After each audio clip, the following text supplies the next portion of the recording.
Hey, good evening, everybody. Let me first of all, let's give Rand and the entire folks here who have put this operation together for allowing us to come into their beautiful club. Give them a great round of applause.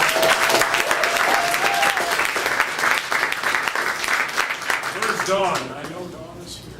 Right here. Here's Dawn, our school board member. Give her a great round of applause.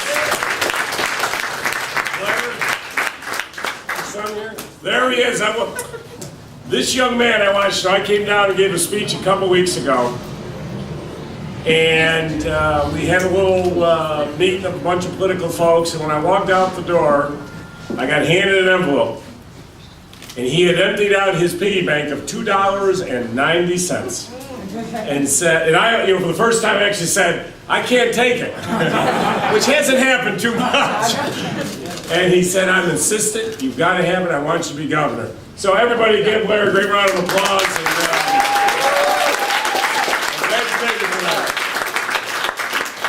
I also want to thank my great friend, Will. You cannot ask for a better friend than Will, not only as a personal friend, but what he has done for so many people. You know, Dorothy and I would like to introduce my wife, more importantly, mother of our 5 children, Terry McAuliffe, who is in the back of the room over there. You know, she and I were watching the Grammys back in 2004. She was watching, I was sort of reading the paper, and all of a sudden this young entertainer got up and did some great songs, and then he said, you know, you guys got to go out and vote. Elections matter. And this is, under my chairmanship of the National Party, I started a couple things called Youth to the Booth, something new, all to try and get young people engaged in the political process. And as soon as I heard Will say it in my ears, I said, oh, we got to get this guy. So the next day I came in, I talked to Justin, I said, we got to track down will.i.am. I watched this guy on TV last night, he's spectacular, he's our message about getting young people engaged. So we tracked him down and he was on the road, and I said, Will, when you're next to Washington, you know, I'll introduce myself. I said, I'm chairman of the National Party, and this is what I'm trying to do, young people. Would you come by? I'd love to see you, have you over to my office for lunch. About a week later, he said, I'm going to be in Washington. So we set up lunch. It was supposed to be a quick 15, 30-minute lunch. It ended up being over 2 hours, and we ended up talking issues the whole time. And from that time on, there was not a moment that Will and the Black Eyed Peas, every time I called them, I mean, I was almost embarrassed. I called them so many times, but they responded every single time. They traveled all over the country. They did concerts for everyone. Anytime the Democrats called, because on education and health care, something that Will has felt passionate about. And then after I left the chairmanship, actually I was the chairman of an awards, Rock the Vote Awards. I was the chairman of their big national dinner, and there were 2 award winners that night. And I was able to bring them together and introduce them to each other. One was will.i.am, and the other was Barack Obama. And that's when they actually first met. And then, as you know, Will got very active with President Obama, did the Yes We Can, which, how many million people watched that? 55 million. 55 million. But he is passionate about the issues, and we have remained good friends. We talk politics all the time, and when I told him I was running for governor, he said, I want to come out and help you. So I want to, first of all, thank him for coming out, and we've been all over today. We've been all over Hampton Roads. We're now here in Richmond, and we're heading up. We got a big event tonight up in Northern Virginia. But folks, this man is fighting for you every single day. I want you to give will.i.am a great round of applause.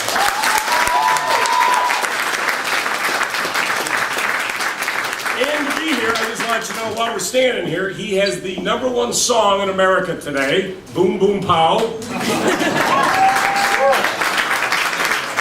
And today, his movie is #1. He's in Wolverines, as you know. So movies and music, and I'm a little upset with him because I told him a couple years ago I want to get in the movies with him, and I'm not in Wolverines, but he said down the road I can get in with him. But he truly is a star, but he's passionate about the issues. Let me just say briefly, folks, I need your help. I'm running for governor. We now have 28 days to go to the primary. As most of you know, I'm running for governor. I want to shake it up. I want to bring a lot of big new ideas. I think we need to change the way things are done. I always say, if you're happy with the way things have been in Richmond, and when I say Richmond, I'm referring to the House of Delegates. I think if you're looking for someone new, who will come from a business background with some executive experience, who has a history of creating jobs, I have created thousands of jobs, someone to come in here that's going to deal with this economic issue. Because I want to put more money into education. I want pre-K to be accessible to everybody. I want smaller class size. Goodness gracious, we need to pay our teachers more. You could go up to District of Columbia or Maryland or North Carolina. On average, you'd make $14,000 more, and you wonder why we lose 50% of our teachers. We just got an F on college affordability. We're the 9th highest per cap income state in the United States of America. We shouldn't get an F on anything. So my argument is we got to shake it up. We got to think big. As governor, I like to say, I want to create more jobs than the 49 other governors because I want you all to have quality jobs with benefits. Why? So you have a great quality life, but I also then have revenue to put into education, to deal with the transportation issues. You're a single mother here with 2 children. If you make $5,493, you're ineligible for Medicaid. We got to fix that. You can go to any one of our neighboring states and get 4 times the income and still be covered. So I think it's time for some big changes. There are big differences between the candidates on issues. There are clearly big differences, and at the end of this primary, we all got to come together as Democrats because at the end of the day, any one of the 3 of us would be better than Bob McDonald, who is the nominee of the Republicans.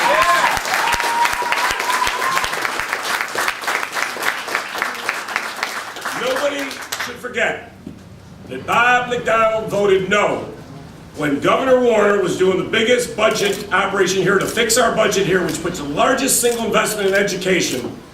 Bob McDonald voted no.